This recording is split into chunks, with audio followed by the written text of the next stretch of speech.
तो students, loss of motion का एक और टॉपिक न्यूटन सेकेंड लॉ। वैसे न्यूटन के लॉस तो अपन बचपन से पढ़ लेते आ रहे, first law, second law, third law.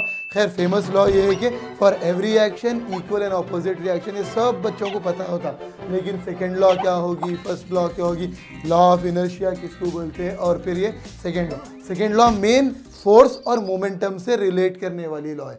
तो बच्चों, फोर्स फॉर्मूला है इसका, force directly proportional to rate of change of momentum, यानी कि जितना ज़्यादा मोमेंटम चेंज होगा टाइम के साथ उतनी ज़्यादा फोर्स अप्लाई करना पड़ेगा, या जितनी फोर्स आप अप्लाई करेंगे उतना ही मोमेंटम चेंज होगा टाइम के साथ। तो प्रोपोर्शनलिटी हटेंगे, कांस्टेंट आ जाएगा D, rate of change of momentum, और फिर बच्चों मोमेंटम कांस्टेंट यहाँ पर 1 हो जाता, value of constant 1, F is equals to D by D T of momentum का फॉर्मूला मास इनटू वेलोसिटी।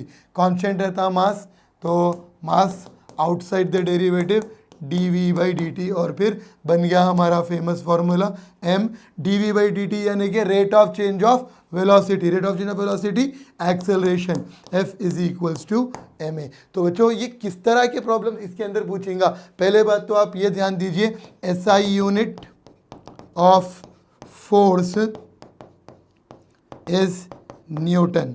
फिर बच्चों सीजीएस यूनिट हो जाएगा ऑफ फोर्स इज डाइन, और फिर इसके बाद बच्चों डायमेंशनल फार्मूला बनेगा फोर्स का। तो डायमेंशनल फार्मूला फोर्स के लिए पहले Newton is the SI unit, Newton यानी कि फोर्स, न्यूटन मास बोले तो बच्चों केजी, एक्सेलरेशन बोले तो मीटर बाई सेकेंड स्क्वायर, और फिर बच्चों ये मास का एम एल टी टू, और फिर एम एल टी पावर -2। वैसे ये फोर्स का डायमेंशनल फार्मूला बन गया। अब 1 न्यूटन होता 10 पावर 5 डाइन, और ज़रूरत पड़ने पे 10 पावर 5 को वहाँ ला लेंगे तो 1 या 10 power -5 newton equals to 1 dyne.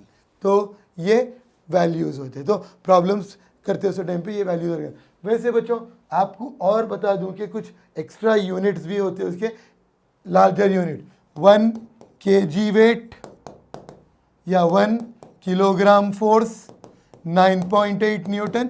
तो प्रॉब्लम में अपन अप्रॉक्सीमेटली 10 भी ले सकते हैं, या 1 ग्राम वेट या 1 ग्राम फोर्स, वैल्यू हो जाएंगी 980 डाइन, या फिर आप कैलकुलेशन के अकॉर्डिंग इसको 1000 भी एज्यूम कर सकते हैं।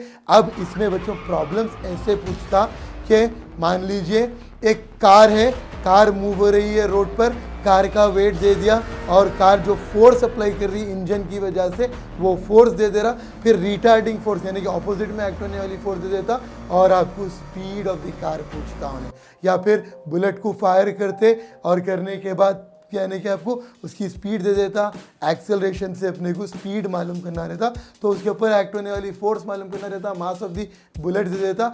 बहुत ज़बरदस्त क्वेश्चन है बच्चों, फॉर्मूला अपने को याद रखना है, F is equals to M into A, and as usual बच्चों लॉ ऑफ मोशन के हिसाब से v is equals to U plus A T, V minus U, A T ज़रूरत पड़ने पे v minus U by T into A, और F is equals to M into V minus U by T.